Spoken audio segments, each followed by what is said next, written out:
لأن ده بيخدم في الآخر الcorporate، فأنت تجري عشان تترقى، تجري عشان تاخد أحسن employee of the month، وتجري عشان تبيع مبيعات، فتعمل bonus، فتاخد الbonus ده تروح تخرج تسافر بيه تقعد في هاواي أو تشتري بيت. يعني في الآخر أنت بتحرك عجل الاقتصاد لأن أنت ترسف في الاقتصاد.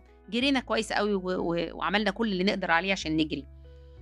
إحنا أحسن حالًا من الprocrastinating اللي بيأجل أفعال كتيرة. هل فكرتوا إن الprocrastination الكلمة اللي هي مذمومة يعني، والصراحة اتمسح بيها الأرض في التنمية البشرية، اللي هو تأجيل الشيء أو تأجيله إلى أمد غير محدد، دي كلمة يعني مش لازم تبقى يعني مرادفة للكسل والتهاون والفشل.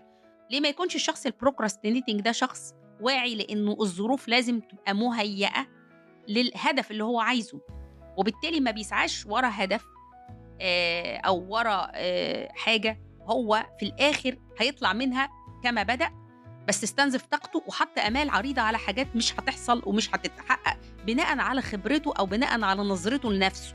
يعني شخص مثلًا عنده 50 سنة، فهو عايز يبقى مثلًا violin يبقى عازف فيولين مثلًا، عازف فيولين.